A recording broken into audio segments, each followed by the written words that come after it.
Wait for me! Wait!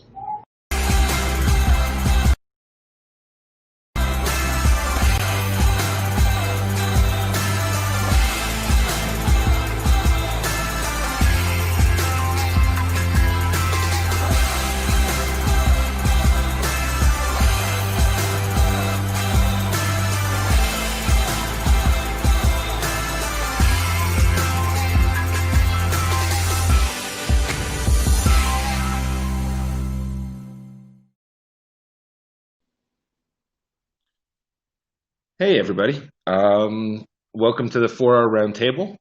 We are going to be doing another discussion on systemic racism tonight. We have an amazing group of panelists, and let me introduce them to you. First, I'm going to go with Annie Lieb. She is an entrepreneur. She is a mother. She is an empathic warrior. She is the amazing host of Living with Anitude. She is an amazing human being that I know and I am lucky to have in my life. And welcome, Annie. Thanks. Happy to be here. I appreciate it. I value having you here. So next we're going to go with, as soon as my computer loads, CJ Johnson. CJ Johnson is an acclaimed speaker and digital marketing consultant, servicing Fortune 50 clients worldwide, and a prominent digital influencer with hundreds of thousands of online supporters. CJ is best known for creating successful influencer marketing campaigns, both as an influencer and a consultant, helping content creators and companies maximize their ROI. Thanks for joining us, CJ. I appreciate it. Hey, thanks for having me. Definitely. George, next we'll go with George Elerick. George is a behavioral scientist, social psychologist, activist. He was adopted into a multicultural family at a very young age, passionate about racial equality and awareness. Thank you for joining us, George. Thank you, Mike. Appreciate it. Not a problem. I guess I've had great conversations with all of you. I'm fortunate. I know everyone. Next, we're going to go with DeAnna Reese. Is the CEO and principal consultant for Educate, Equip, Power Professional Services. More than a decade of experience in equitable hiring, retention, engagement, diversity education, career development. DeAnna is a member of the Forbes Coaching Council, partners with Fortune 500 companies, and has been featured in a variety of media outlets. Thank you for joining us, DeAnna. Thank you, Mike. Thank you so much for having me. I thank you. I know my audio is a little off tonight. I'm doing the best I can with what I got right now. But we don't have the kids yet, so we're starting out easy right now. Next, we're going to go with Kelly Blackmon. Kelly is the owner and founder of Chicago-based BE Consulting. Kelly has spent the last 15 years help everyday people reach their dreams through career and business consulting. He is also a certified life coach and mentor dedicated to helping make the world a more unified place. How you doing, Kelly? Good to see everyone. Hello. Hey, glad to have you, Kelly. Thank you. Next, we're going to go with Charisse. Charisse. Bad with names. Just got to roll with it sometimes. Charisse Fontes is the founder of Culture Circle, where she creates healthy and inclusive workplace cultures. Her focus is humanity in the workplace. She leads a project called Humanity Power, which is dedicated to ending the isms that plague the world. Thank you so much. I really appreciate it. Sorry if I butchered your name a little bit too bad there. It happens. It's okay. It's my way, right? Butchering's allowed. Next, we're going to go with Shari Lueck. She was homeless twice before the age of 19. Shari put herself through Penn State. Her life was shattered after her family survived a mass shooting and hate crime. Shari hung up, and her award-winning career in corporate America lived her dream. Now, highly sought out, integrated transformation. Oh my gosh, integrated transformation coach. Wow, I'm jumbling tonight. And I can vouch for it. It definitely does work. Her services are unbelievable. So thank you so much for joining us, Shari. I appreciate it.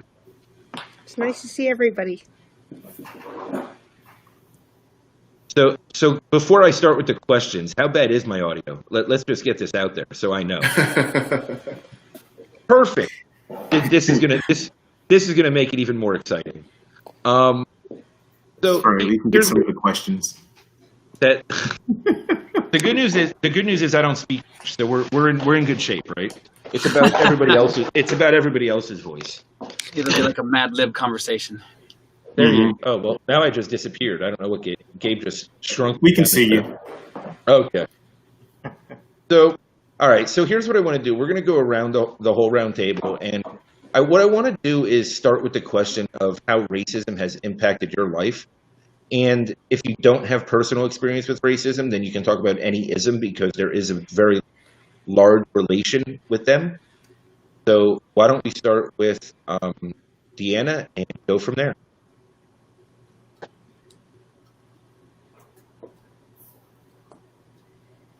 Oh, I don't think we're hearing you, DeAnna. DeAnna, we're not hearing you. That's because I accidentally muted myself. I did that on purpose to make sure y'all was paying attention. I'm just making sure y'all are paying attention. Good job. Thank y'all you. passed the test. No, but seriously, I was saying good evening to everyone, and sharing that I have had my own experiences with racism, primarily in corporate America, and it didn't happen, honestly, until I left for college, because I went to college in a fairly small town. I'm from Chicago, and I went to college down in Carbondale, Illinois. And so he's like, yeah, I already know about it. I see the nod over there.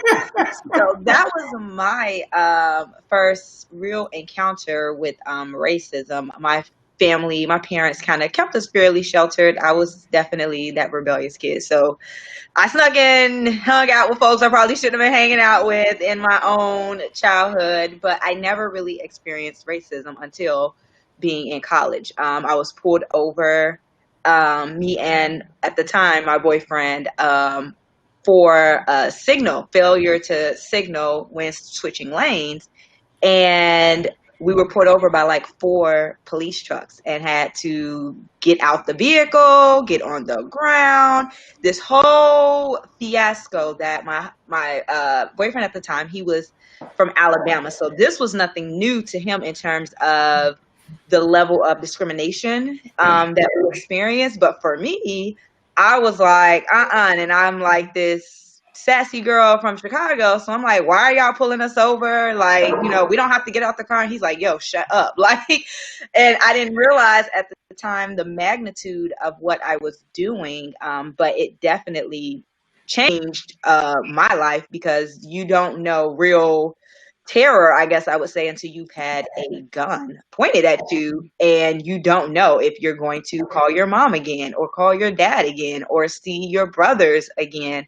And so in that moment, when you see the hate in someone's face and you hear it in their voice, and I was like, 19, 20 years old. So I felt like a 9-year-old in the moment, like seriously, because I had never experienced anything like that. And while my father had experienced a lot of similar incidents in his childhood growing up in Chicago, he didn't really, I would say, prepare me as a young Black female for the magnitude of what I was facing in that moment. Now, my brothers, I feel like, was more prepared, I guess, because he viewed them being as Black males, individuals that needed a little more preparation, and didn't really prepare me for that type of interaction. And so that was the most extreme experience I had with racism. I've had other incidents, but that was like the most extreme incident where I literally was like crying and afraid for my life. Like, did not know if I was gonna make it out of that situation alive. And scene, I'm done. Thank you so much. Wait, can anybody hear me or no? Yeah. Okay? Sorry, my audio is really messed up right now, and I apologize. This is starting out perfect. Thank you, Dan. I appreciate your perspective on it, and I think it's very valuable for everybody to hear and understand. Kelly, do you want to talk about your personal experience with racism? Yeah, it's a little bit different. Let me just make sure everyone can hear me okay, right? Okay. So it's a little bit different. When we start talking about systematic racism, it's actually I've experienced it so much that it's actually become so normalized that it was actually a little bit of a shock to understand that everybody wasn't going through the same thing. So I'm a Black male. I'm 44 at this point. I've been pulled over a million times. Like I've been pulled over. Now I haven't had anything where I've been slammed to the ground or anything like that, but I fit the description so often, and I've been put in the back of squad cars, and so it's been a bunch of that. But those are the things that are kind of like, if you don't brush your teeth, you're going to get plaque on them. It's just natural, and this is what happens. This is nature. The thing that I would say is probably a little bit more extreme is the degree to which it becomes normalized is to a degree where after the George Floyd thing, one of my coworkers, obviously not meaning any harm, white woman, she's like, "Hey, have you ever given your son the talk?" And I didn't know we called it the talk, but everyone knows the talk. And it's like, yeah, my son's 16. Yeah, I've obviously given him the talk. And she's like, and how did he react? Like, was he really hurt and scared? And it's like, no, why would he be scared? It's like this isn't everybody's problem. This isn't everybody's life, everybody's reality. So over the last several months, I've been coming to grips with more of how systematic and routine it is to go through this. So I've had a bunch of it, but I think I've honestly, when we went back to work after the whole George Floyd thing, everyone's like, "Oh, hey, how are you holding up? And how's it going?" It's like, man, it's Tuesday. Like, that's it. It's Tuesday. This isn't different in my world. And police brutality, having people look at you a certain way, having to normalize the idea of, if I don't smile, I'm looked at as aggressive, and that sort of thing. Like, those are all pieces of it. So this has been my experience with it. Thank you so much, Kelly. I appreciate that. And it's tough as a white male to understand that, right? It's tough for me to grasp that. And, it's not something that I have to worry about having that talk with my kids, right? So it's just a completely different perspective. And while I can't relate to it, I can empathize with it and understand and try and look at ways to restructure or repurpose the system to where it's a fair, more equal system, right? Because it really is a systemic issue, and it goes all the way to how the system was created. Yeah. So, George, why don't you go next, and we'll just keep going in order because it just keeps it easy for me. Okay, thank you, Mike, and thank you everybody else that's shared thus far. Hopefully you can hear me. So, of course, I've never experienced racism firsthand. It's always been secondhand, but it was very much a part of my childhood and upbringing, as I shared in a little bit of my bio. I was adopted at a very, very young age to a multicultural household. It was like having the United Nations in our living room. My dad was a native from Mexico, still doesn't really want to learn Spanish. English, sorry. I'm still learning English. And so he basically experienced, and he grew up in the 1930s and 40s. And yet, even though he was Hispanic, he would tell me all these stories growing up of how he was treated like Black community members were. And so he wasn't allowed to go and drink from, the white water fountains and so on. And so it was very interesting to hear that as well growing up. And also growing up with 3 African-American siblings who were adopted as well. And also we had to deal with racism on their behalf, meaning, for example, we had white supremacists living down the street. They were white Aryans, nationalists, death threats, probably I want to say weekly. And what was very interesting is I remember having this conversation with my mom, probably around early teens, preteens, when your voice is changing and you start growing facial hair and you're like, what's going on down there? Is, when you start having these really important questions, and she said, listen, you're never going to have this problem. And it never dawned on me what that meant. Like, this is never going to be an issue for you.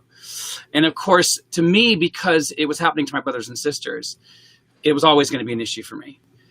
But as I got older, I began to realize what she meant is that, because of the nature of systemic racism, and because I'm a white male, I'm never going to have to look over my shoulder. And so for me, it's always sat with me, that reality that, to be an advocate, sometimes to listen, or to be an advocate is to simply just hear and maybe agonize and be angry and, use all of these other forms of symbolic language that we're seeing. So, so again, thank you for having me. And that's just a little bit about my experience, again, secondhand, not firsthand. No, and I get that, right? But there's a huge component to that, right? Because your siblings that were adopted with you, I mean, that's a close relation, and you had firsthand knowledge of what they went through, right? So it's your perspective again is different than actually being a person of color or African American, whatever the proper term is, because it's the Black. Yeah, Black. Okay. So rather than, but you have that firsthand knowledge based on what your siblings went through. So yeah. It's a little bit of a different perspective. Annie, why don't you go next? You're on mute. Good job. Way. At least I have my own podcast, so I can figure the mute out. Clearly, I don't have firsthand experience with being a Black person. However, I have extremely close friends, almost family, that are. And I will tell you, in that regard, firsthand, I have been very affected by seeing everything that's going on and the effect on them. And it breaks my heart just to hear your stories, just from the people that started, the things that you've gone through, the things that, I know this is supposed to be about my experience, but really quick, just my heart is like pounding. It's just breaking that you went through that and that you go through that and that you have to talk to your kids about traffic stops and traveling and things that we don't really have to think about. And so that's heartbreaking to me. As far as my experience, I'm a Jewish woman. And even though on the East Coast, it's my opinion, in the tri-state area especially, there happens to be a large population of Jewish people. So it doesn't feel very minority-ish, but we are in fact a minority, 1%-ish of the population. And there's a lot of anti-Semitism. And I've experienced that firsthand many times. In fact, it was in my high school. I heard the jokes. And my last name was Cohen before I was married. So it's a very Jewish last name, and you can tell. And it's something that I carried with me. And I was always taught to be proud of my Judaism, which I am very much. And it's never anything I'm ashamed of. But I can tell you that experience is degrading. It's demeaning. It's horrible. It's awful. It's a dirty, horrible, ugly feeling, those words that they say and use. And I just can't imagine. And it is happening everywhere. So if you think that it's anti-Semitism is everywhere as well. So I can relate in that regard, and my heart goes out to you. And that's, basically my experience is just, I think we need to come back with love, and we need to come back with uniting against all of this hate. It's the only way to get through this. And I know that doesn't sound like such a clear solution, but it's from my heart. So hopefully we will come up with some good solutions tonight and get some things out on the table that we all want to discuss. But thanks for having me. I appreciate it. Thank you, Annie. I appreciate you being here. And yes, an ism is an ism. And anytime that there's hate against one type or one group or one specific culture, race, whatever it might be, it's still hatred, and it's still deplorable. And it's, it just tears things apart, right? It's all about divisive natures. Shari, why don't you go next? Okay. Well, I like the fact that you said ism, Mike. That really resonates with me on so many levels. And for anybody who knows anything about my story, I have a lot of ism in it. So at a young age, my mother told a story about going to Charlotte, North Carolina with her dad and being told that, "I'm sorry, sir, your girl can't come on the bus. She has to use the other door." And of course, my very white grandpa said, "What are you talking about?" And they said, "Your girl, she has to go in the other door and she has to sit in the back of the bus." Well, that story went on to talk about basically how they thought my mother was Black, and clearly my grandpa was white, and she couldn't sit on the bus with him. And I'm watching some jaws open. And my mom never really understood that. And the stories continued on and on and on. Well, fast forward to me being a child. Like Annie, I was raised Jewish, and I lived in a town called Pikesville, which is in Baltimore. And of course, when people ask you, they'd call it Kikesville.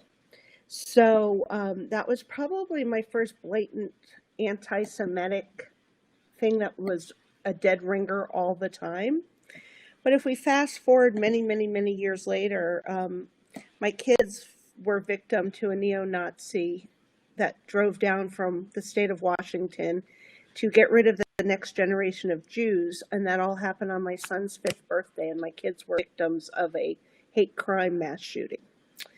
And I would say that from a firsthand experience, that's the first time hatred really infiltrated my life just for being who we were.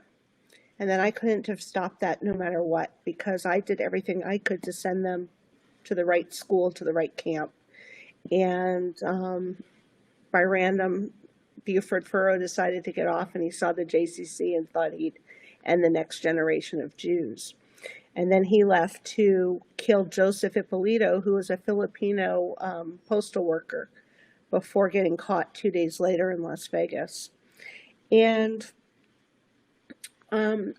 it's really, really, really interesting because let's fast forward some more time. That was 1999. Well, 5 years ago, I found out that I'm biracial. And through a DNA test, I learned that my mother indeed is Black. And there was no joke when they said she couldn't get on the bus. She looked Black. And she just thought because she had 2 white parents, she didn't know. Nobody ever discussed it in our family. And since then, now obviously I don't look Black. I don't have to worry about being mistaken for being Black, but I certainly am happy to identify as being biracial, and I do so whenever I can to try to end some of the stigma and some of the systemic racism that is so rampant in the country. Because, and I know we'll get to this, but Annie, you said love, and I think that the only way we get rid of anything in the world is to squash it with love. But I think we need to be really super freaking loud with our voices. And I don't think love is enough. I think that we've tried love long enough. And I don't think violence is the answer. So I certainly don't want to be misinterpreted by thinking that that's the answer. But I think that it's so important that we use our ears to really listen to what Black people are saying. And that's where I learned to say the word Black, Mike, is I've really listened and I've done a lot of reading. And we're Black people, right? We're not African Americans. We weren't born in Africa. We're Americans. We're just Black Americans. And I think that what I've heard so much is it's not enough just to be against racism. You actually have to be an anti-racist. And there's so many great books right now about being anti-racist that I think that anybody who really wants to make a difference needs to take that extra step and be anti-racist and understand what that means. It's my Thank you. 2.5 nickels. Thank Thank you so much, Shari. And you made a couple very good points, right? Amplifying voices is one thing, right? Everybody's voice needs to be heard and amplified. It's time for the real stories to be put out there, the real circumstances. People need to understand what others are going through, anybody else, no matter what it is. And now more than ever, with everything that's going on in life, with COVID, with all these different, blatant murder from, police officers and so on. I mean, there's so many things going on, the economy tanking, unemployment so high, all these different things that it's time to, yes, love does need to be an enormous component of this. But at the same time, if people aren't speaking, educating themselves, and learning different sides and perspectives, then we're not doing anything justice going forward. And when it comes to love, I think this is a perfect entrance for Charisse. Thank you. So I've been sitting here trying to think of a story and where to start. So the best story I have, my introduction to racism, I was a little girl and my mom had taken me to a pool. I grew up in the Bay Area, tons of cultures. It was very lively. And I go to this pool and this little white boy says, "You can't swim here, you're black." And my mom says, I look at this boy and say, "Don't you know your colors? I'm brown." And he says, "Don't you know 2 + 2 is 4? And I said, "Yes." And my mom said we played for the entire day until we separated. And I would say that's probably my early kind of interaction that I experienced racism. And then I saw it throughout my life, being in kindergarten, being called negro, growing up and being told that I couldn't be around certain people. And I never listened. I was like, "You're human, I'm human, like, let's do this thing." And I've always been very curious about that human condition. And so while I experienced it, I also was able to sit at tables with racist people and have conversations and break bread and get to hear their side of the story. I've also been able to infiltrate the hearts of racism and be able to see that change. I don't know how many people are watching, but I'll just share this story. My husband's dad wouldn't even talk to me when I walked in the room.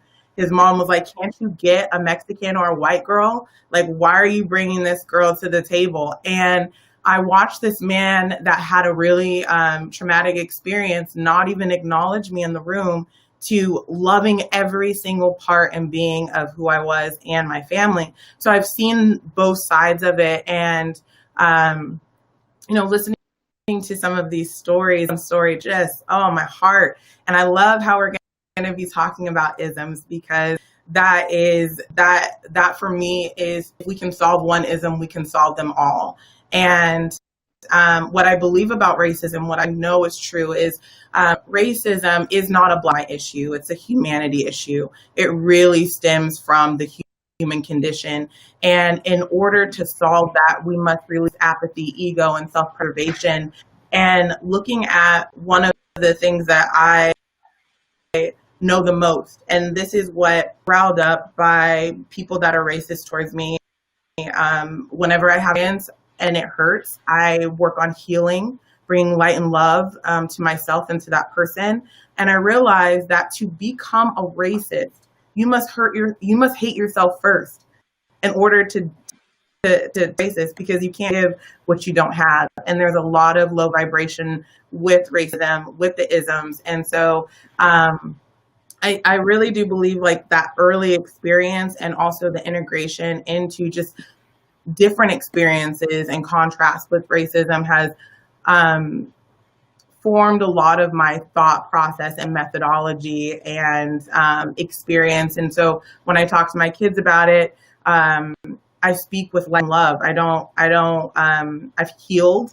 And I think that also helps me see solutions and be able to speak about it with sending light and love. So thank you so much for having me. I'm honored to share space with all of you guys tonight and looking forward to the discussion. Thank you so much, Charisse. The ism thing is huge, right? I agree with you that if you can get rid of one, then you start getting to the stem root of the issue, and you're able to start getting rid of all of them. I think it's something that needs to be worked across all of the different isms, not just one at a time.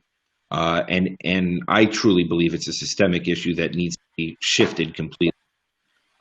With that being said, why don't we go to CJ? And CJ, I know you're last, but you've got this, bud. You are a very powerful speaker. Our phone conversation just lit me up, and it was.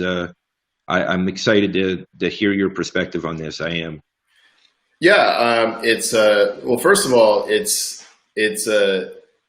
really great to like listen and learn and hear so many different stories and be able to relate to so much, even the stories of anti-Semitism. You know, growing up with best friends that were Jewish kids, and you know, having to throw some open up some cans of whoop ass. Yeah, I mean, it's really. I guess I should begin by saying that my father was in the military, the U.S. Army, and we moved around my entire life. So before I spoke English, I spoke German. I had a German nanny, and my parents never explained racism to me. I had to I guess they did it as a social experiment. This is what I would later learn in life. So for a good chunk of my childhood, I was like the only black kid in a lot of the schools that I was in. So my entire life, I mean, I hate to say this because it sounds kind of strange. I grew up fighting a lot because I was always called the N-word every place I've ever lived. I finally decided to live my dream and move to Los Angeles. Little did I know, this is like the epicenter of racism in a lot of ways. Why? Because pop culture and media, and a lot of that is created out here. And the LAPD, all the things that you've heard about, I've experienced firsthand. I'm sorry to say that. And this was stated earlier, it's so normalized that when Black Lives Matter reemerged this summer, I was also surprised. I was like, I thought this was common knowledge that racism and all sorts of isms are at play here. And when the conversation shifted so much, you know, I could talk about all of these really awful experiences that I've had, but I think for me, I'm a father of a 6-year-old biracial daughter. And I would love to share with you a conversation that I had with her. And this is just something to sort of keep in mind when we discuss problem solving when it comes to these issues. My daughter asked me, you know, well, what's going on? Why would anybody want to hurt you? Your dad. And I don't have baggy clothes. I'm very well spoken. I'm considered a success story.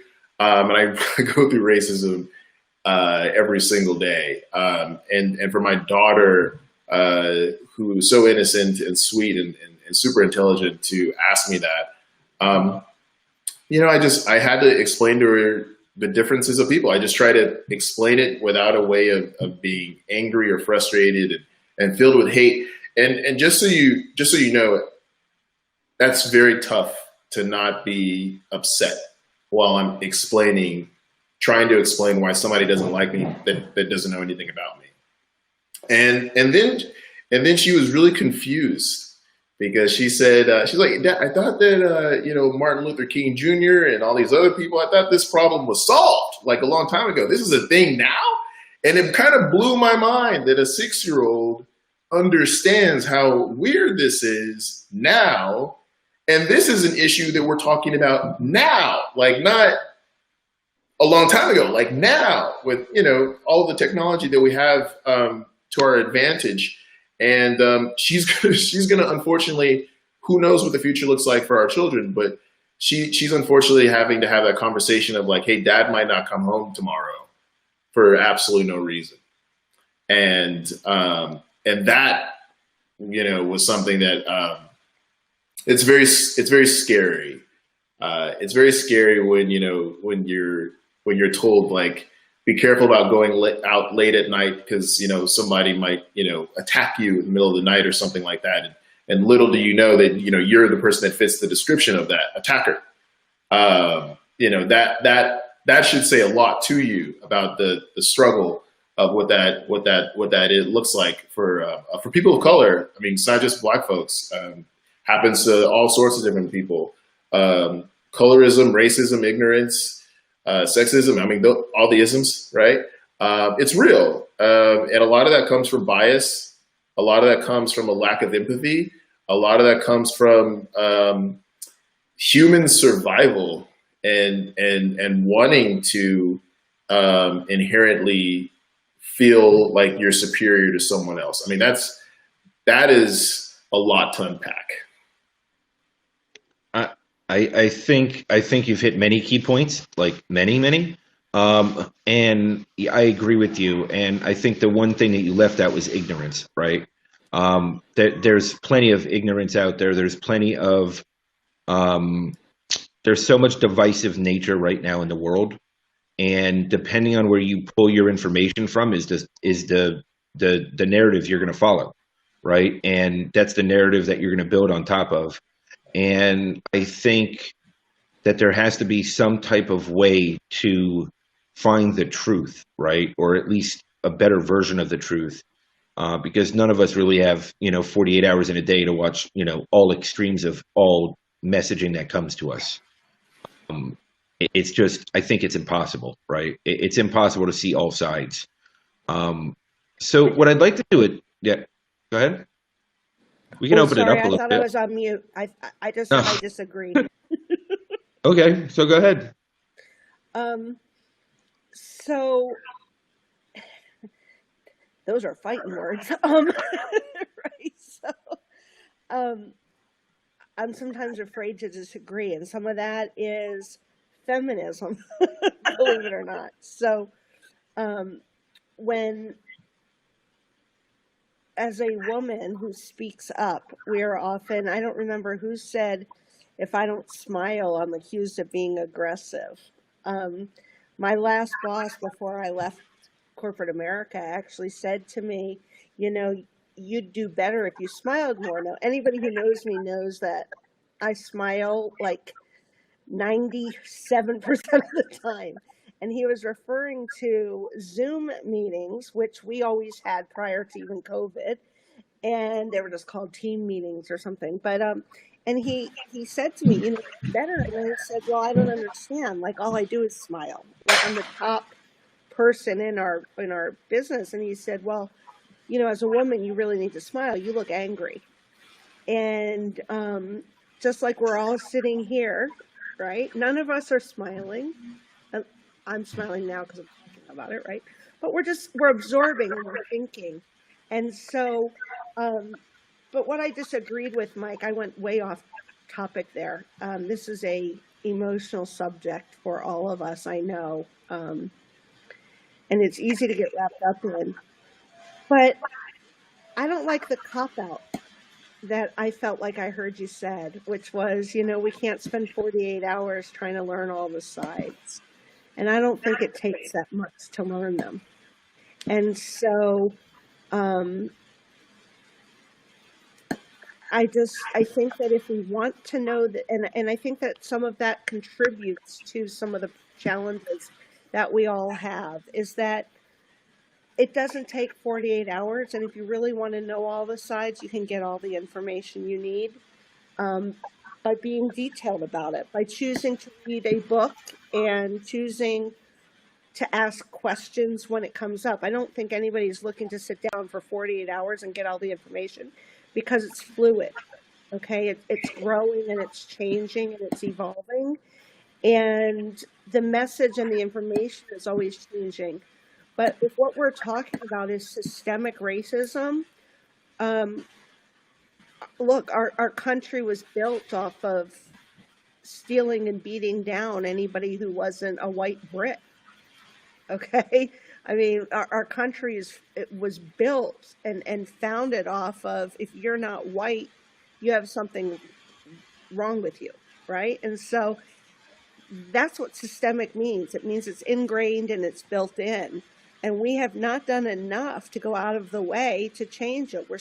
And it's really, it all goes back to follow the money. Follow the money. The people in power do better by keeping their thumbs down on other people. And it's easy to keep it down on the different races. But you know what? You've got to be anti-racist.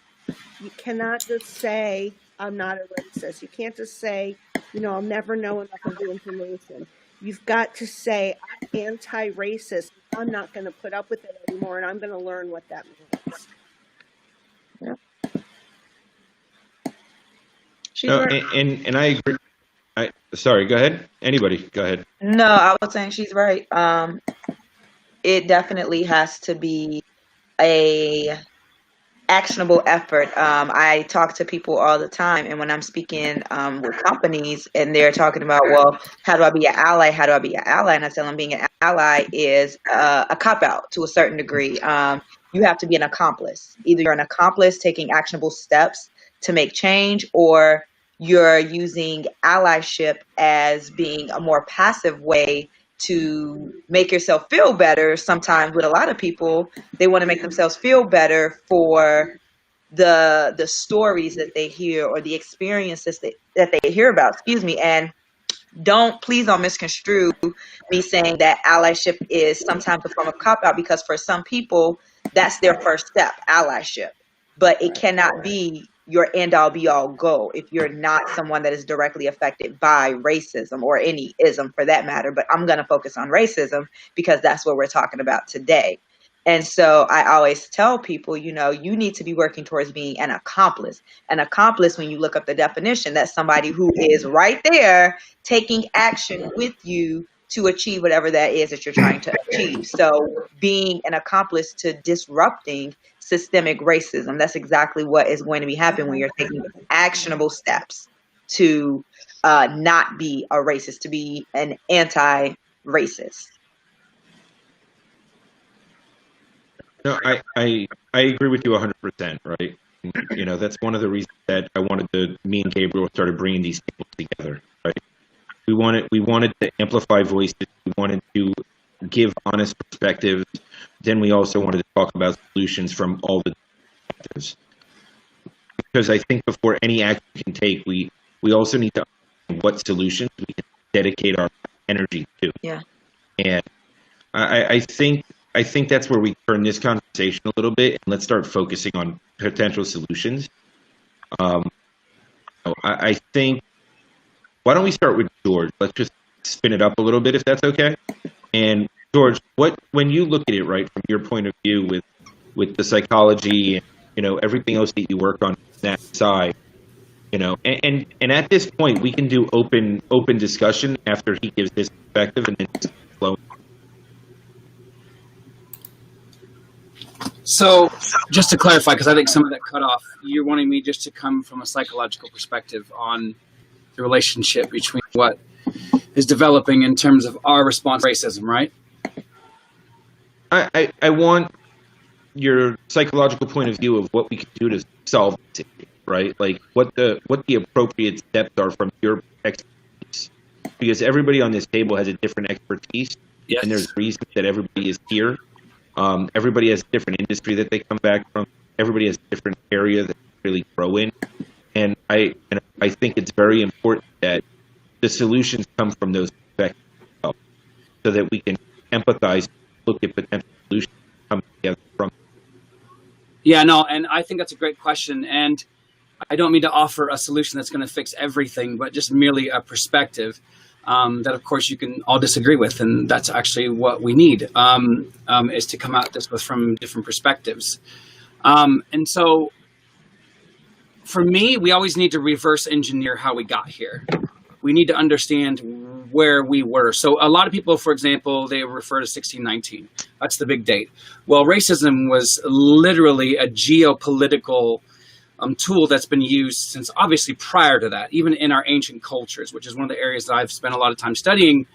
And, tribalism and community are actually very different in the way in which we talk about how we congregate as a species.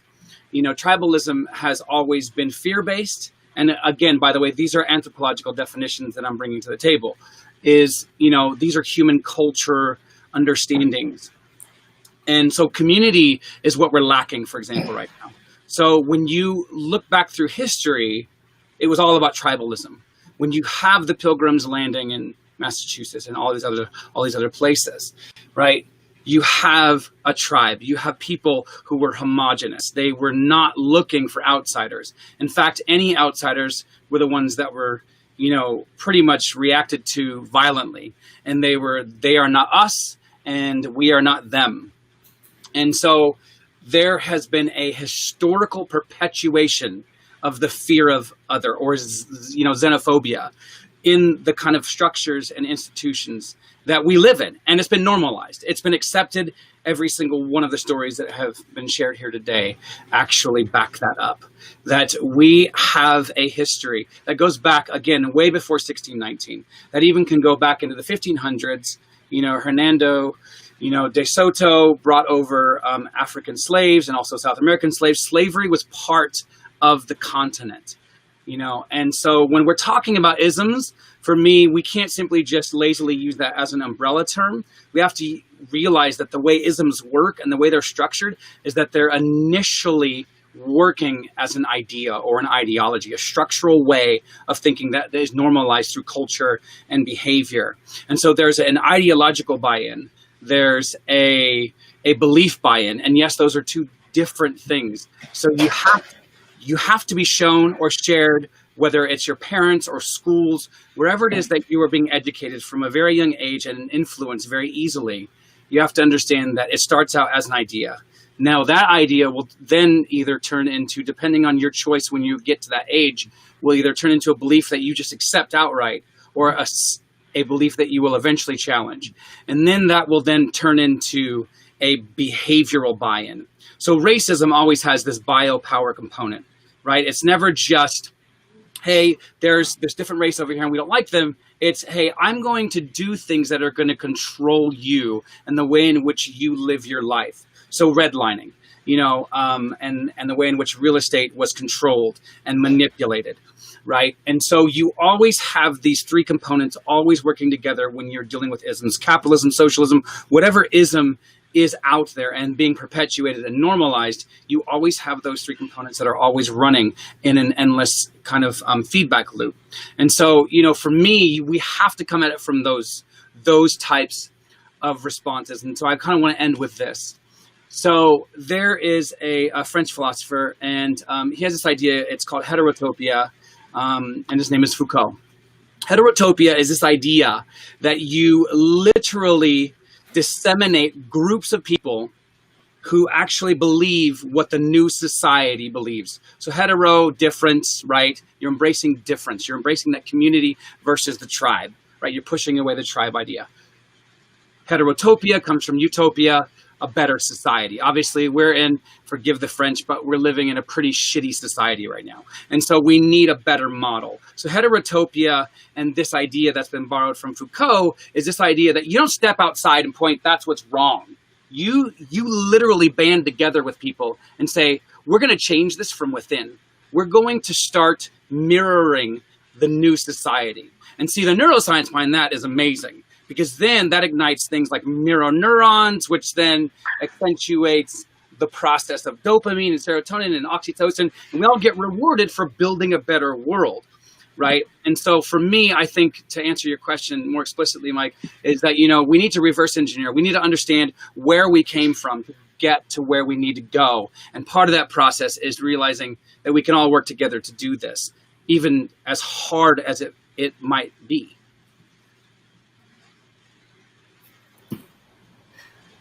Mike made that pretty simple. Thank you so much. Yeah. So how do we just overrun what we have? Let's just rewrite it. I mean, go ahead, Kelly. You can go. Or was that CJ? I think the tribalism aspect of things is plays a huge role in all of this because of the way that it's evolved because of technology. So social media and tailored trends, the algorithms to everything that you use in your everyday life is catered and tailored to you being in a bubble. And the thing that we've seen with COVID-19 is that because there's so many of us that have to work from home, there's so many of us that have been impacted by unemployment. There is much more of a need to have your mobile devices and your laptops and your computers to be play a much stronger role in your life. And what that does is that adds another layer of polarization, because it's not that people aren't asking questions and trying to have a conversation, but if you've noticed, the conversation is coming from all of these different aspects of things. For example, I may say Black Lives Matter is a very big deal to me, and then you may hit me back, not necessarily with All Lives Matter, but you may hit me back with Pizzagate. You may, and then if I say, well, that's obviously like a conspiracy, because that's the information that's being funneled to me, you may see the complete opposite of that. You may see a protest as actually a riot, whereas I see a riot as a protest. And we have to figure out ways as a community, so glad that you said that. We have to figure out ways as a community of, one, we have to change the settings with all the tools that we use, so all the social media apps, even your Google searches, all of that, because that's literally how these tools were designed, was to keep you addicted to using these tools. And it's gotten only better, and better, where it's all subconscious now. So even if you were to say, I'm not going to click on that ad, dude, you are the ad. Like, you just scrolling through something, you are the ad. So we need to be able to have more of these conversations offline. Yeah. And to your point, what you were saying about like that, leading by example, for example, when you're seeing millions of people marching in the street for social equality, that is a step in the right direction. You can't fabricate that. Like, that's actually happening offline. So we need to be able to figure out how we can continue to do more community-based projects offline and not buy into all of the things that we're seeing online. Yeah. I love what you just said, both of you guys. I will kind of go back to the anthropological side that you brought in about the isms. Isms is to side with, and so that kind of gives us a lot of structure to work with. And then in the solution, I might gamble with this and a little woo-woo, but when I look at the isms and how they're low vibrational, my thought process says just use your high vibration to solve it. So instead of using hate, reverse that into love. And what does that look like? It looks like using the positive side of our humanity, which has the word unity inside of it for a reason. Community also has unity in it. And taking that understanding of, okay, we were engineered to see something different and think it might be a threat, to how do we take that into a modern setting and use our humanity, the high vibration of our humanity, the positive side of our humanity to solve this. This means that even if I don't agree with you, I'm using a high vibration to still hold space for the conversation and show respect for where you are, and thus us using our unity together to solve what is happening. And I think between what goes on social media, the messages don't connect because we aren't connected. It's a little bit different, and we need that tribal aspect. We need that community aspect to come to the table. And it kind of reminds me of the Tower of Babel. Now, the story of the Tower of Babel is everyone spoke the same language, and they were building this tower to get to heaven. And God was like, no, you guys not do it. What am I going to do? I'm going to give you guys a different language to speak. And so that's what happened. And so when we're talking about racism or ism, if we're all speaking a different language, if we don't have that unity and we're not using that high vibration humanity, we will not solve this. And I love how we can tie it back to something that is very much innated in our amygdala, that, we're tribal and we really operate from that, even though we got, so much technology. Racism, the isms are very primitive. The fact that, CJ, you brought up your daughter's conversation. The fact that we're having this conversation, it is a very primitive problem. So, I really do like what you both said, just like taking notes. And I want to add one other thing. When George Floyd was killed, a lot of companies went into this reactive mode, and they took the culture and they said, guess what? I'm going to shove everything that we think we need to do down your throats. And what I've been telling this story, and this story is basically, there was this missionary that went to a rural tribe in Africa, and he went to go teach people about God. And he says, he gets up there and he's talking to the people and he's like, God loves you. Jesus loves you. He loves you so much. And a guy stands up, he says, we have no water. Don't talk to us about a God that loves us and we have no water. Yeah. And the missionary said, you're right. Closes his Bible and starts to build these wells for this tribe. And what I'm noticing and why there has not been, or there's been more of a challenge around making the movement of anti-racism and ending isms, is because some people don't have the capacity to take this stuff in. That's not an excuse, but it is a cultural observation. If you're trying to give your people the tools and they're like, look, I can barely next week, or I don't have food on my table, the capacity, the brain is going to be like, this is not important, especially if it doesn't affect you. And so that's where, again, that high vibration humanity, where our unity comes into that community. And again, I really appreciate you both sharing those perspectives. And I just wanted to add that in there. No, and I don't know if can anybody hear me or no? Yep. Oh, okay. I can't see anything, so that's why I'm asking. I see nothing, so we can see you. Yeah. Well, I'm sorry. Well, that's working well. Then maybe I should stop making faces. At the end of the day, I think that I'm going to try. I mean, I don't know what's going on. But at the end of the day, there's so many angles to hit this from. And when it comes to the corporate world, I think I want to have DeAnna talk about it. Can you hear me or no? I don't know what's going on. All right, so let's have DeAnna run with this, because I can't see what is going on at all. I have no clue.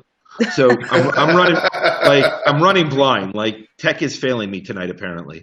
But DeAnna, why don't you run from the corporate angle, because you work so in depth in that industry and hiring practices, quality. Your posts are just amazing about it. Our conversations have been amazing about it. I think that's a big part of it, right? Is getting the money side, the corporate world, to really step up to the plate in the right way. Most definitely. So the first step that I always tell individuals, especially companies that are saying we want to be about change, we want to be pioneers for leading the change in corporate America, I let them know the first step is acknowledgement. If people can't acknowledge the fact that racism exists, the fact that white privilege exists, the fact that they are benefiting from the systems that are put in place, you cannot move towards a solution, because you have not recognized the problem. And so everybody that has commented thus far has basically alluded to the fact that you have to understand and acknowledge the problem, the root. How do we get here, which is the problem? And so from a corporate lens, a lot of companies, they're BSing, just to keep it straight up, they're BSing. They are hiring a lot of people, Black people, to fill these diversity and inclusion roles at high level leadership levels. They are hiring them as people and culture leaders. And I'm having conversations with people at some of top tier companies. I'm not going to call them out just yet because I'm still gathering my data. But I've been doing interviews with people that's working for some top tier companies that are like announcing how, I'm a new hire or I just got hired a few months ago at such and such company. They post this stuff on LinkedIn. You see them, I see them. I will reach out to them to find out, tell me about your experience. How have you been able to help them move the needle? No one company is going to solve systemic racism in corporate America. However, when a company does it right, they are going to create the blueprint for other companies to follow. Nobody wants to be left behind when a company is being recognized and paving the way for doing something that is positive. And so a lot of these professionals are like, it's okay. I don't really have a lot of say-so in a lot of decision making that's happening at the senior leadership level, or they've kind of given me this low budget and telling me I have to wait until the new fiscal budget rolls around before I can really do anything. And I'm just kind of like, so you bought in somebody for the sake of bringing in somebody, but you don't give them the resources and the tools and the power, if you would. I hate using that word, but that's really what it is, the power to actually make decisions around change. And so we have to be very careful, because we will praise companies and we will praise those passive cop-outs that appear as though, oh, we're making progress. No, we're just, saying stuff. We're just kind of,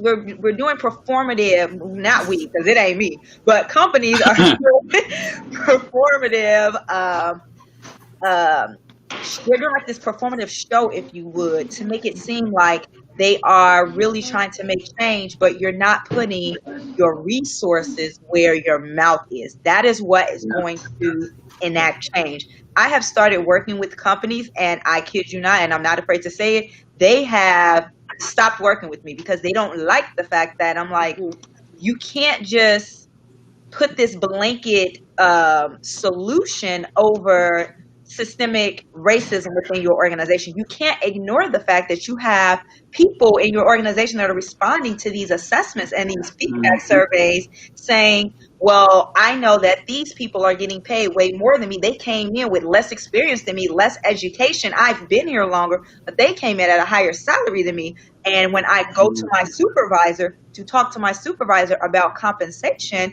I get told that there isn't enough money in the budget, or I need to prove why I need more compensation. And I'm like, it's really messed up and unfortunate for minorities, because one of the things that I do teach to individual professionals is understanding your value, right? Your value proposition, because we have to work 100 times harder to prove why we deserve what we deserve in terms of compensation. We make companies billions of dollars. Everybody that works for a company makes them billions of dollars. But if you really dive deep and look at some of the research that is out there, a lot of times Black individuals within organizations are taking on the roles of 3, 4, 5 different people at an organization, but being paid pennies on the dollar compared to their counterparts in equal level roles. And what companies don't like to hear, unfortunately, is show us your compensation structure. Show us what you're paying your teams. They don't want to hear that a lot of times. There are some companies that are dismantling starting at compensation. All right, look, we see that we have not been offering, or we've been offering people, let's say the lower tier of the salary. That's something that companies do off the bat. Let me be clear on that. They are going to approach a salary offer or a compensation offer at the lower end of their budget. That's something that they're going to usually do naturally, because that's how you save money. It's a business. However, they will accept a counter offer from a white professional more quickly than they would from a professional of color. And then to add to that, a professional of color, unfortunately, do not feel comfortable counter offering. We will just accept whatever that first level offering is. And so it's so ingrained in following the money. I wish I can click over y'all names. The young lady with the glasses that found out she was bi, right there she goes. She mentioned following the money, and that's really what it boils down to. And so companies that are really trying to make a change, they have to really start at the root of having equitable hiring practices.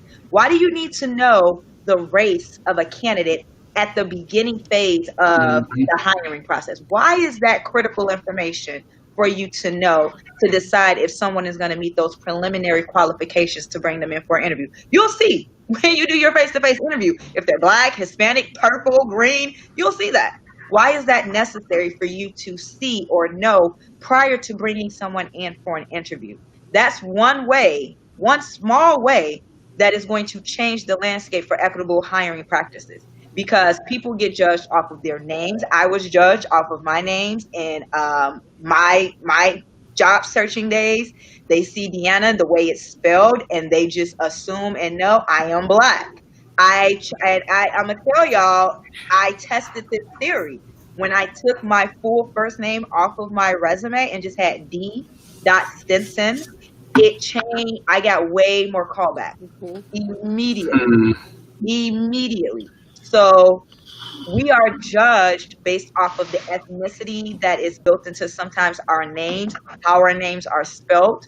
And so when you take out these identifiers that allows for bias within the hiring process, it creates a landscape for more equitable hiring practices on the front end. You still have to have people that are making that final decision being people who are advocates for diversity and equitable hiring within the organization, but it won't even matter if you have these preliminary barriers ingrained in your hiring process from the get-go before you even see anybody or talk to anybody. And then there's no support. We get into these organizations, we're dealing with trauma every day. We turn on the TV, we get on Facebook, we get on Instagram, we get on LinkedIn. Somebody else has been murdered by a police officer. Somebody else was beaten by a police officer. Somebody else was victim of some sort of senseless crime that's in the Black community, and it's kind of like the same old story. We are becoming, unfortunately, desensitized to a certain degree to some of the violence and the hate that we see, and that's traumatizing. Then we come to work and we deal with microaggressions. We deal with these comments that are covert racism, essentially, because there are these little nuances that kind of downplay or tries to downplay what's happening in the real world, and we are expected to come to work like everything is normal. I told a credit union specifically a month ago, I said, how are you having conversations around race and you don't have Black therapists available for your people of color that are having to dive into this trauma that they're dealing with, because therapy in the Black community is not normalized. So how dare you try to bring in someone that your Black employees probably are not going to be able to identify with to do something that is unnormal within our community. You're not providing support. And gratefully, this company's like, okay, well, give us some names of some Black therapists. We can bring them in, and we can get these resources together. But not everybody is thinking from that lens, where it's like, how do we provide support for the people who are affected the most by whatever the ism is, whatever the ism may be? For this conversation, it's racism, and it's a serious problem. And then I won't even go into intersectionalities that happens in the workplace. But from a corporate lens, it definitely starts with the money, and it starts with leadership. And when companies start to really put their money behind their words and not just make statements advocating for Black lives, that's great. We love it. I love that you guys painted something on the street. I love that y'all wear T-shirts that says Breonna Taylor, say her name. It's wonderful. It's great. But what are you doing that's taking action, that's making you an accomplice to ending systemic racism in corporate America? Because it starts with one. Once one company does it right, other companies will slowly follow suit. They will have a benchmark to measure their efforts against. I'm going to stop now and let somebody else. DeAnna, I love that, right? And for me, my perspective on this is labels, right? And labeling. And I believe that starts in youth, right? And I believe that we raise our youth to desensitize towards any type of label. I don't care what the label is. Once you start accepting labels, then any label becomes acceptable. Yeah. And I don't understand why the job pool isn't blind job pool. Yeah. Why do you even have to know what the person's sex, race, sex orientation, religion, any of that is? It should just be a number in a system. You pick the best for the job. Yep. But again, then it goes back to the companies having the best support for those employees. And that's probably why they haven't switched it yet, right? Or even considered it. And I mean, it goes to, I hate to cut you off, but it really speaks to their commitment to really trying to have an equitable workforce? Do you really want more diversity within your leadership? Because diversity in your entry-level roles only, or your mid-level management and entry-level roles, that's not diversity. That's not really diversity, and that's what people don't understand. Diversity is when you see those top-tier levels ingrained with your blacks, your Indians, your different, your Native Americans, your different cultures that are going to make sure that different perspectives are brought to the table for those high level decisions that affect everybody within the organization. And so you are absolutely right, Mike. Like, why haven't y'all taken it off? If you're really about Black Lives Mattering and my hashtag is Black Professionals Matter, are you really building out systems that are going to allow them equitable access to opportunities where they are not weeded out based on preliminary demographics? One application I saw on LinkedIn today, and Mike, I'm gonna actually share it with you at the end of the conversation. A young lady was asked, the application asked her if she was transgender on the application. The exact question was, are you transgender? And it's a drop down menu and it asks yes or no. And she's like, I'm so confused. I don't know how to respond to this. Like, why does that matter? Is saying no going to keep me from being able to get to have an opportunity with this organization? And that's a conversation I know probably for another day, but it just goes to show how we're not moving in the right direction, even though it looks like it. It seems like we'll take one step forward, but like 5 steps back. I don't know. It's a systemic. I mean, this systemic issue is so deep, and I don't want to cut this great flow off right this second, but Candice, thank you so much for bearing with me. I've had some extreme tech issues this episode, and I didn't even know that you came onto the screen. I actually couldn't see who was here and who wasn't. So it's a good thing that whoever I did call was there. But Candice, why don't you do a quick intro for yourself? Because I don't have it in front of me anymore. I just don't. I failed once again on that. So just okay. I'm Candice. I don't even like talking about myself, y'all. I'm Candice. Yeah, Mike, I am. I'm here to contribute to the conversation. I'm more on the social media end, so I'm an influencer. And yeah, God, what all have I done? Just a bunch of stuff on social media. So yeah, I'm one of the millennials that like to leave jobs and don't like to deal with all of the BS. And I became an entrepreneur because I wasn't feeling it, because I don't like to listen to authority. So yeah, I'm one of those millennials. Yeah. So why don't you share a little bit of your experience with anti-racism, right? Like what your efforts are in fighting this battle almost, right? I mean, it really is a battle. Yeah. I live in Los Angeles. So at the time of the beginning of COVID and when everything with Black Lives Matter popped off, I ended up getting a job with Revolt TV. And so I pretty much covered all of the protests.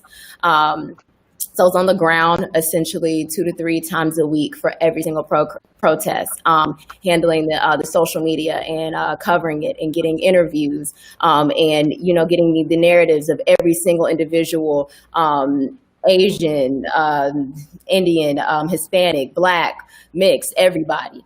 And pretty much I was just editing that and I was a contributing social media content producer for Revolt TV. So I saw a lot of things firsthand. I saw a lot of the conversations. And so yeah, it's interesting when you're out there on the ground and you see, you hear the conversations between everybody as they are protesting, and you see the responses of people as well that are driving in their cars that's frustrated because they can't get down the street. You see all of it. It's a lot of energy happening as one. I'm sorry, I wish I had everybody's name, but as the young lady, Humanity Power, yes, as you spoke before, the low vibrational isms, you saw the responses of people that that couldn't take what was happening in love. I mean, I got arrested for peaceful protesting. You know what I mean? So,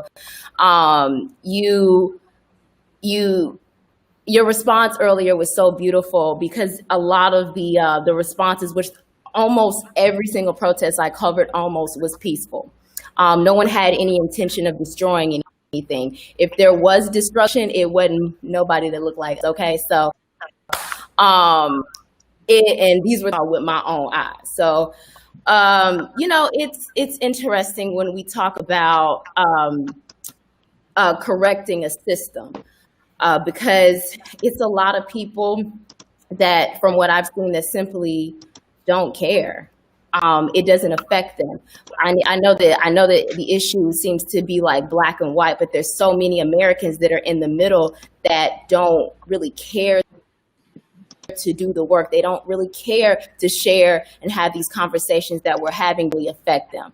And what I think that is an issue is getting them to see how important this is for all of us to elevate as Americans, and for this system to be restructured for everyone and every minority to succeed, because this is where it starts. So, yeah.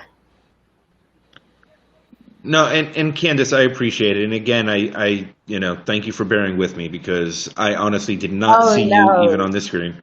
I was fidgeting. I couldn't hear anybody, and so I had to switch from the telephone to the laptop. Y'all think I've been in here trying to noodle some tech stuff out, but we made it. It's this technology is definitely challenging us tonight. But the message is clear, right? And there's definitely a united front here at this table, and I'm very honored to be able to bring this together and be a part of it.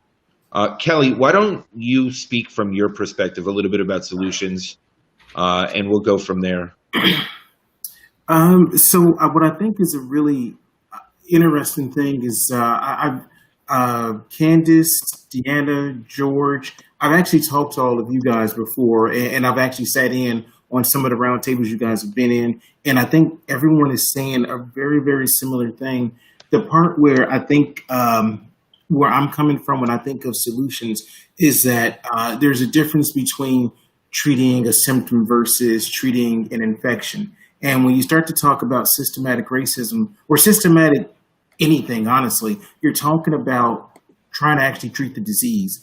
And to me, that's where, and George and I have had probably like 6 conversations on this, where we're talking about, from a psychological standpoint, how do you work with people? Because I'm of the thought, people who are racist aren't bad people so much as all of us are biased in some sort of way. So it really seems crazy to me to say, well, I hate you because you're this way, or I don't like that you think about black people that way. There are plenty of black people who don't like black people for good reason, because there are some bad black people, just like there are bad Asians, there are bad Mexicans, they're bad everything. So when people see that, we have to take, to me at least, we have to take the conversation out of race. We have to take the conversation out of gender equality. We have to take it to whatever the root is. And in that sense, sis, I forgot your name too, but with the humanity power, can you say your name again so we can just all know, because we're going to reference you? Charisse, yes. Charisse said it. It really has to do with reverse engineering this whole idea and using love.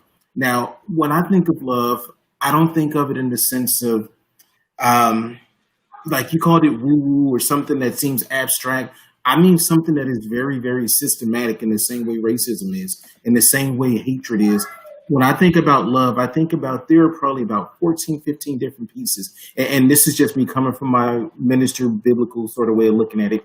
Love has about 15, 16 pieces that if you plug those in and start to teach those on a systematic level, at that point, you start to reverse this idea.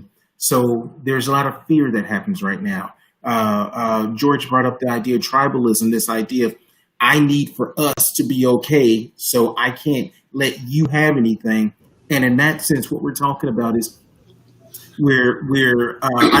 I do coaching.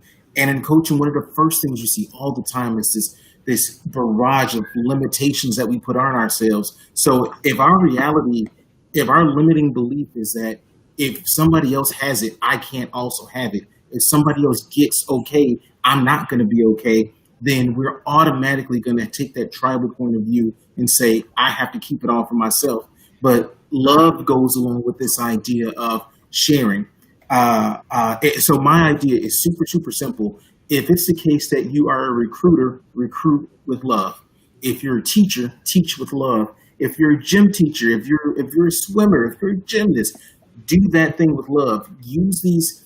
Well, what I would say is that systematically and on a societal level, it has to start being taught that it's not only okay, but preferable to be loving to someone. It's preferable, like it's beneficial.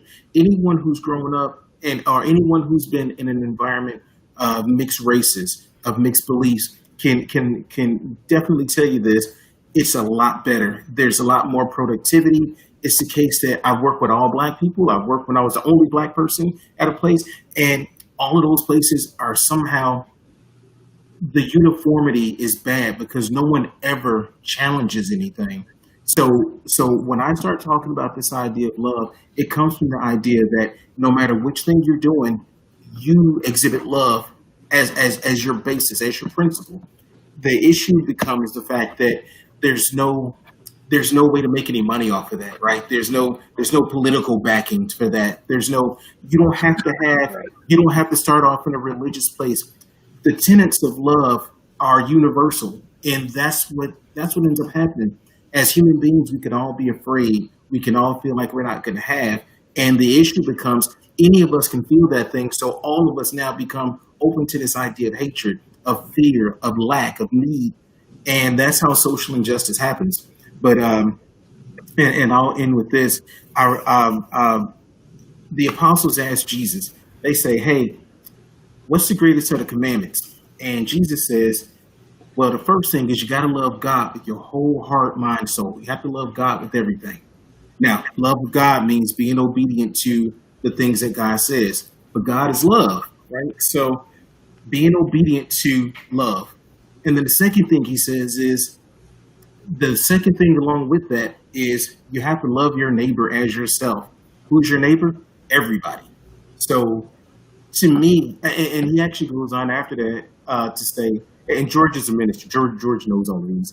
It goes on to say, in that, all of the prophets and all of the laws are wrapped up, which means that that's everything.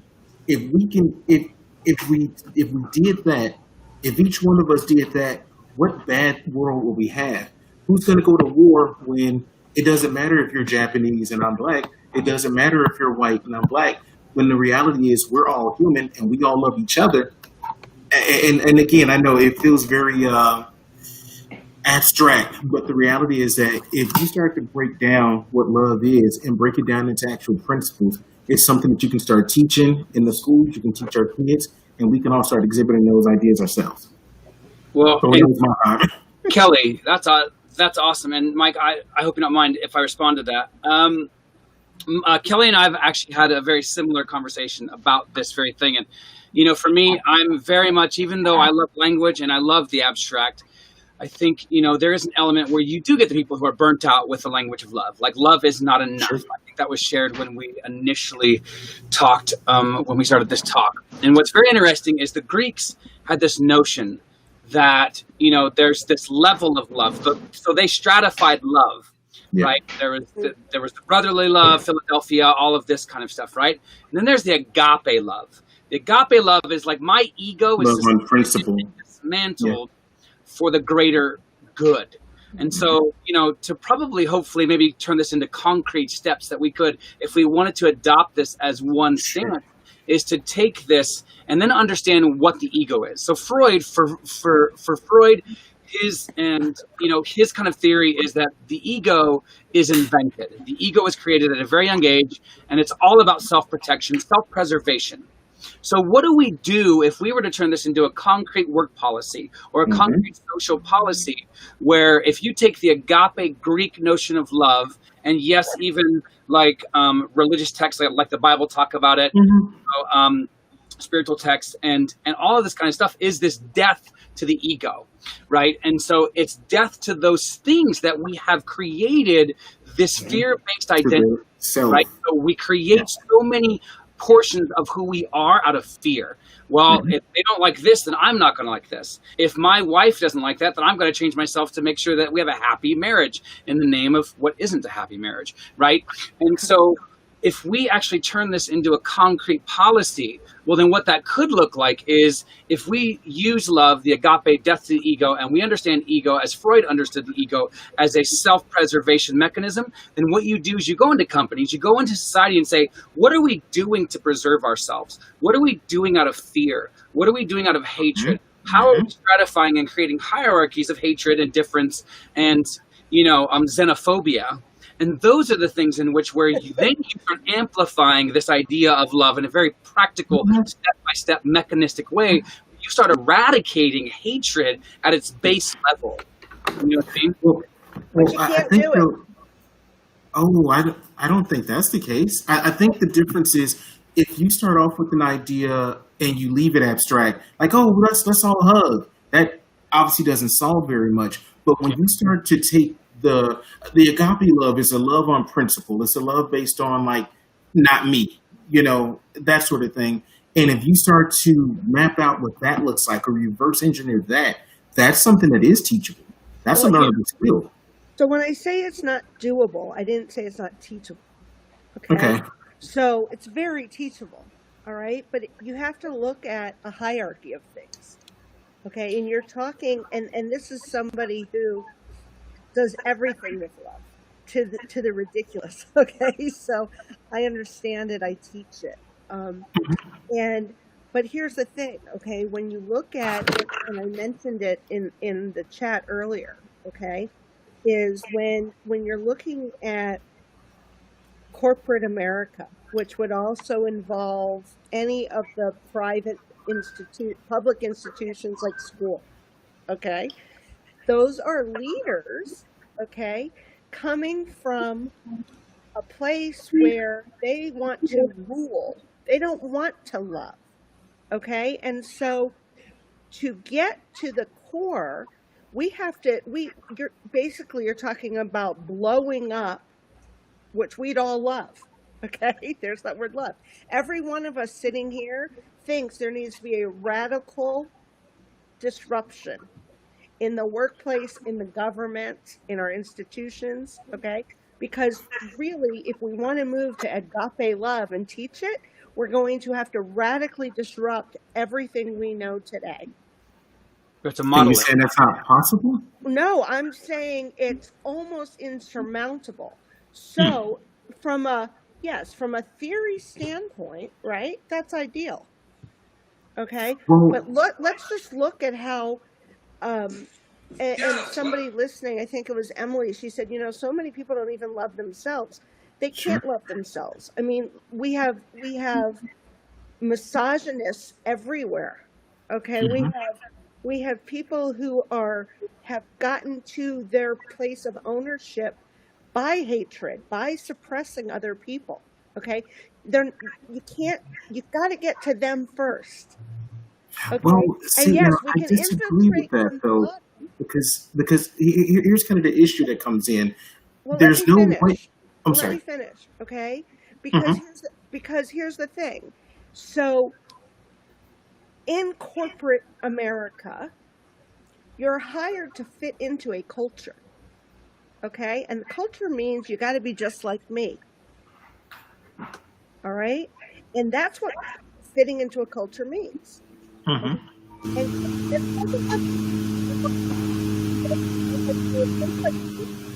we're not going to advance or fit in. Okay? It is the number one excuse for why people get let go. Well, they didn't adapt to the culture. Well, what did you do to acclimate them? And okay, well, they were different. They spoke out about injustices. They were woo-woo.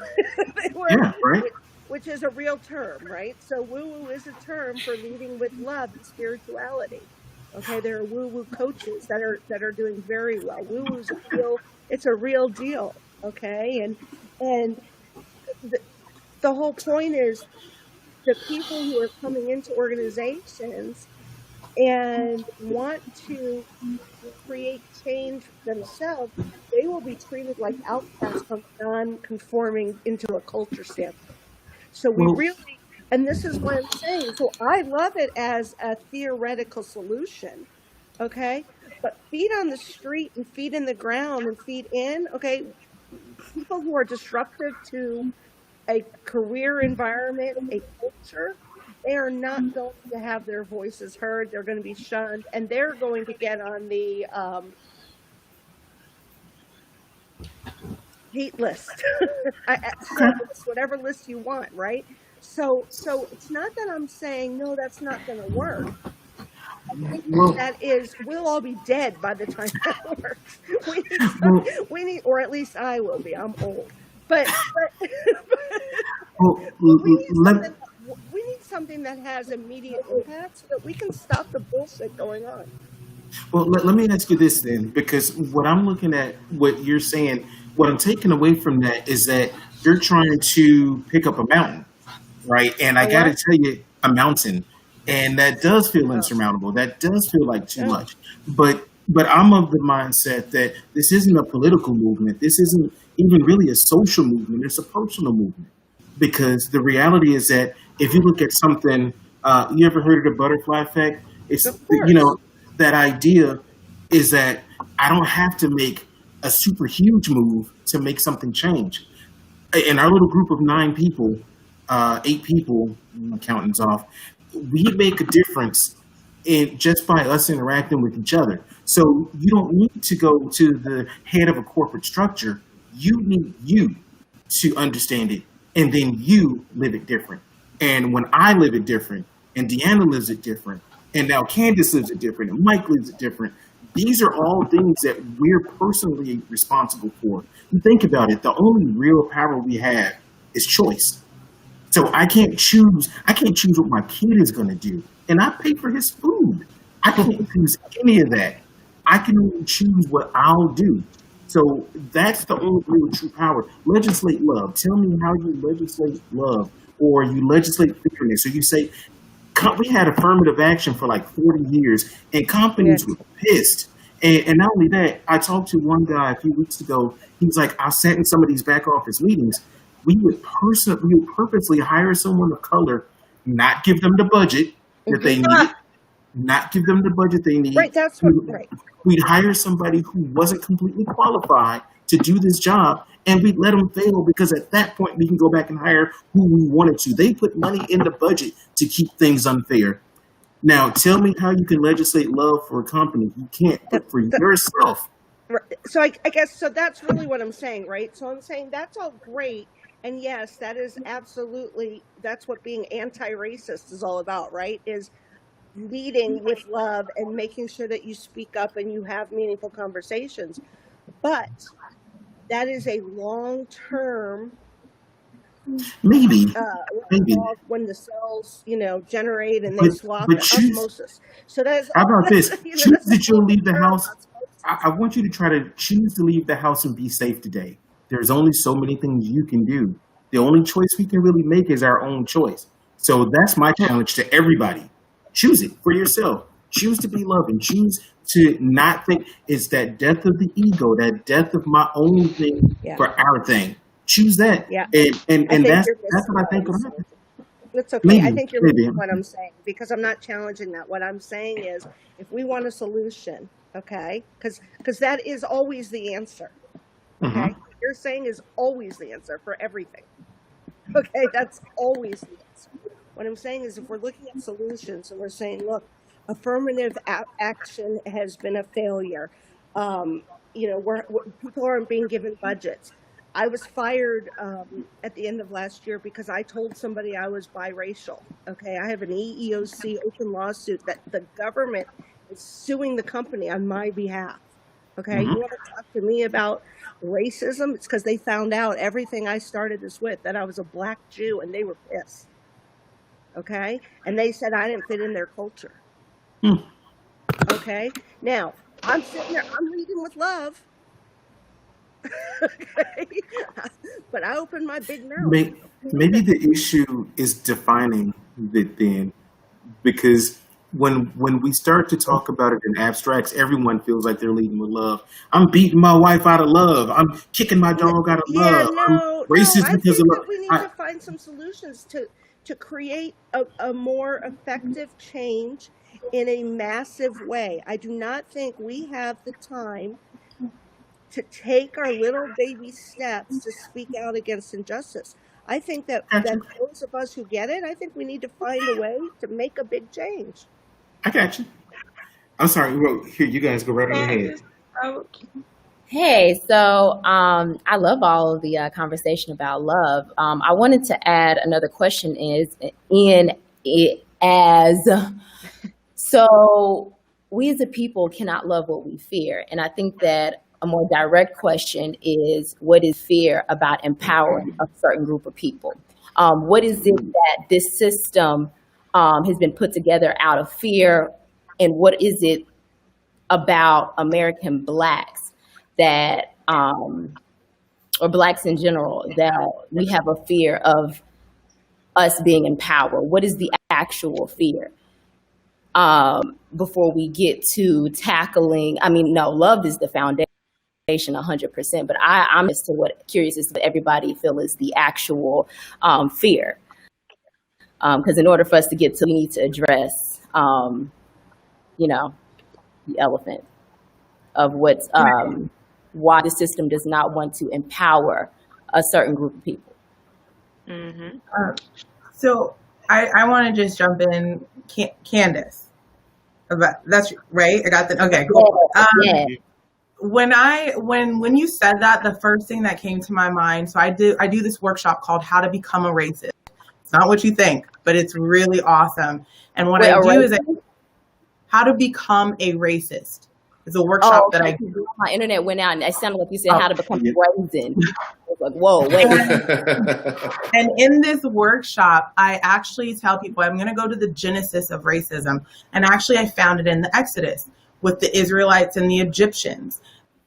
And how racism was the Israelites had grown to numerous numbers. And the Pharaoh at the time was like, oh, this is not cool. I'm paraphrasing. I'm not cool with this. I need to suppress these guys. And that's the precipice of racism. And I think as we go back to talking about like self-preservation, that fear of like, I'm going to lose my livelihood, my comfort, my conformity, my convenience to yielding to someone else. So I'm going to become apathetic. And I think we, there is that nature, and George, you brought up ego. I mean, and maybe this isn't true, but I was told this about ego. Ego plays a very small part in our lives. It's supposed to build your confidence. Oh man, I can't put this shelf up. Ego comes in and says, you got this, you can do it. And then ego goes to the back seat, not meant to be in the driver. And what happens is I think through the lack of our own self-care and awareness, we've allowed ego to sort of hijack that role. And now we can't determine between ego and like our humanity, and we fear that if someone else comes in that's different than us, not only different than us, but just anyone else, our convenience, conformity, and comfort is going to be threatened. But the interesting part about those three things is those are the killers of life. We're not designed to be comfortable. We're not designed to have everything convenient, because then there's no growth. And I think, there's the thought that comes to me is we fear our own greatness, and we even fear our own greatness together and what we can actually do. And Shari, you brought up a point about culture. What I find interesting is I look at each company as almost an island, and I work with startups a lot, so I look at them as an island. And the chief doesn't run the island. The people run the island. If they say, we're not making any more of this, the chief is like, oh crap, I can't do anything. So if the culture starts to spawn, the corporation would be like, oh, dang, we're not going to make any money. The culture has all the power of the island. And so I think through a lot of things we've all had, there is something here. And I think what I love about how each of you guys have articulated, it really is, something that we can do right here. It's what we're doing right here. It's that butterfly effect. It's those stories. It's that conversation, and it's coming in with that high vibe humanity and love, and seeing where we can permeate that space. And some we won't be able to reach. Some will be curious enough to listen, and some are already there. And I think it's really fascinating how everything you guys have shared. I have so many notes. I'm just in love with this conversation, and just thank you guys so much. Thank you. So That's awesome. So guys, real quick, Mike had to go ahead and jump out for the rest of the evening. So what I'm going to do is go ahead and start getting everybody's final thoughts on everything. It's been a really great conversation. I've been watching in the background. So, just real quick, gosh, Kelly, between you and Shari, there was a lot of great points made. Candice, you brought up a lot of good stuff as well. I mean, and these are why we wanted to put these together in the first place, is to bring out all sides of what we're talking about here, because I don't think it's just a one-sided issue. Everything that we're talking about, everything that we're discussing, it's not like it's reinventing the wheel. This stuff has been around for years. And years. And even now, as we go into it, looking, forward, we have a lot of things that are actually facing us now, because again, we're looking at a whole different time, and we're looking at a whole lot of division in this country, especially with this election coming up here in less than 60 days. I mean, there's a lot going to be writing about what we're going to, what kind of statement are we going to make as a people, as a nation. There's a lot of things that, hopefully change for the better. We can't always guarantee that, because again, it's like saying to wipe out hate and evil, I think, is asking for the world to end. I think you got to have hope. It's been from the beginning of time. So, thank you guys, just real quick, all of you, for each of you taking the time to join us this evening. And, if you guys want to throw a few final thoughts before I wrap everything up, I do appreciate every single one of you. So, DeAnna, let's start with you. What are some of the things you've taken away this evening? I took away a lot. I enjoyed definitely hearing a different perspective from George and Kelly, for sure. I really would like to amplify the final points that Candice and Charisse brought up. Did I say it right, Charisse? Because I was going to say humanity. I had humanity at the forefront of my head, and I'm like, I know her name. And this piece around when Candice mentioned fear, asking the question, where this fear derives from, is actually really important, because a lot of the long-term work that I do with organizations, it starts with conversations, decentralized conversations with leaders. And I mean, they're usually white males, a lot of white males, some white females, but these conversations to really dismantle where their perceptions started. How did this learned thought process and this learned perception that you have, how did it come about? Why do you feel what you feel? Where does this these ideals come from, and dismantling that? And it does kind of trickle back to a certain level of fear that was ingrained in them as children, to fear Black people for different reasons, or people of color for different reasons. And so I think that is a very good, valid point to make, because that does come up a lot in those initial conversations that I have. And you do have to have, you have to lead with love in those conversations. It's not comfortable being in these conversations talking about these, racial perceptions that people have about, brown individuals. It's like, that could be my brother, that could be my cousin, you know. And so, but you know, I have to come in it with a certain sense of love. And somebody in the comments mentioned, you know, self-love, which is very important. I won't go deep into that, but I think asking the right questions, and if you're going to be boots on the ground, if you would, you do have to lead with a certain level of love, because they're not going to hear you if you're coming from a place of hate. Hate is not going to be receptive to hate. The only thing that's going to combat that is love. Now, that don't mean you let somebody disrespect you or anything, because I'm not for that, but you do have to approach the conversations with love in order to change, to create change in the thought process, and to hopefully create change in the behavior. So I definitely appreciated everyone's perspectives, and I learned a lot from George. I wrote down some words I need to Google that I didn't know.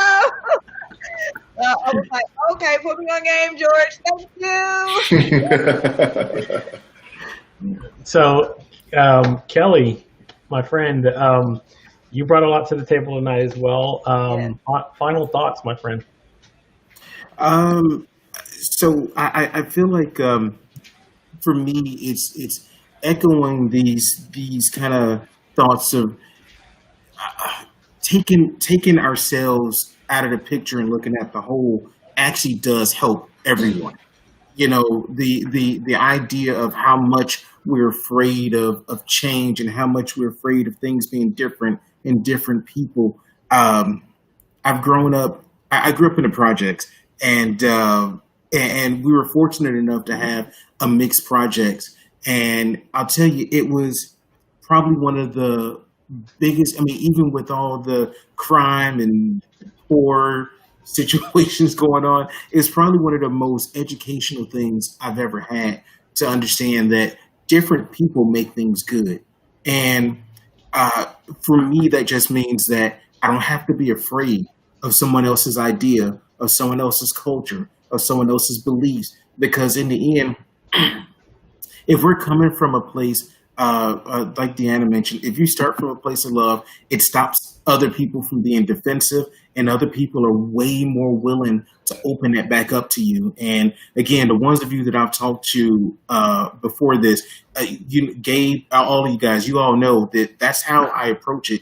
And you guys have all shown me love back, even though we may be in different parts of the world, different religions, anything. So I just want to echo that point. I just feel like that's the great starting point to start having conversations jump off. Awesome, Kelly. Love that. And Candice, how about? I know you were a little late to the party, but hey, you did bring a lot. You always bring so much. I was muted. Yeah, I am so sorry that I missed a lot of everything, but I feel like I got some amazing things. I learned a lot in the half that I've been here. And I think that for me, it's just all of us coming together and understanding that inclusive power is okay. I think that when okay with having everybody from every nationality and culture and background, neighborhood, no matter where you come from in that room, sharing that power, no matter what type of room it is, whether you're representing yourself at work or there's a leader representing a country. I think that when we get to that point, which is the goal, and we're not afraid of one community or one group of people having power and having control of, their own community's destiny and resources and everything else. I think that's when we gonna be good. And it is a bit of a ways, but I think the inclusive power will be the real issue, and where we're all, not all of us, but I mean like where a lot of those that are implementing the things that's happening in the system, they gotta product included power. They gotta check that. Yes, it's good. So you know what? There we go. I gotta apologize. Guys. We got names, got our labels. Okay, so this is my first time using this restreaming platform. Yeah. I've used StreamYard since I've begun and very familiar with it. So learning all the technical aspects and doing this together, I mean, literally just changing everything over the fly just to give it a try. There's one of those things where, hey, you never know what it's going to like. You try it on the other side just to see. And I'm discovering everything as I go around. So I do All right, we know each other now. Yeah, we do. So, George, real quick, man. Quick final thoughts, man. You really killed it. You told a lot of people a lot of things that even I was kind of blown away with some of the things you had to talk about. So, final thoughts on this evening, man. What have you learned from some of the other panelists? Yeah, I mean, I'm grateful to every single person here. Obviously, it's sad that we have to have these conversations, but it's necessary that we have these conversations, and, I loved what Candice was saying and Charisse, actually just everybody, DeAnna, like everybody's perspective, I think is necessary. From the workplace, DeAnna's experience there and, Candice with, social media and journalism and Charisse, with vibration, by the way, we're on the same page with that stuff, totally there. And then Kelly, we go way back. So, I think my response to this, obviously, and again, I'm very, very humbled to be a part of this, but is, we need to begin challenging the stories that we tell ourselves about ourselves. And by ourselves, I mean history. I mean American history, geographical history, and I think part of that process is we need to humanize Black people. And that was actually inspired by what Candice was saying, right? And so what I mean is because Candice, you were talking about we need to deal with fear. So, and I'm going to try to make this really short, but Come on, George, you better tell them. In anthropology, way back when we were all in our tribes and we lived in caves and all this Paleolithic stuff that was going on, there was a process, and we still do it now. That's why we have aliens in the White House, according to some news stuff. And we might have aliens in the White House. That would probably be a better explanation right now. But is is agency detection, and that's like when you're out in the middle of nowhere and you see a bush move, and you're like, I've got to give that meaning, because right now I'm gonna die if I don't give that the correct meaning. So I've got to give that a label. So my first initial amygdala reaction is, shit, something's going down and I need to get out of here. So the problem is that agency detection can go wrong. And that's all filtered through our biases, right? And all of our human behaviors and what's perpetuated by culture as normal. And so what happens is, to probably answer your question, Candice, is that I think the agency detection in our brain is like, shit, something's wrong and we need to huddle here. And whoever else is outside of that club is not cool. They're part of our enemy and they're the big saber-toothed tiger. And so that's why I'm saying we need to humanize Black people, because obviously there's been hundreds of years where that process hasn't happened. And that's why we are where we are today.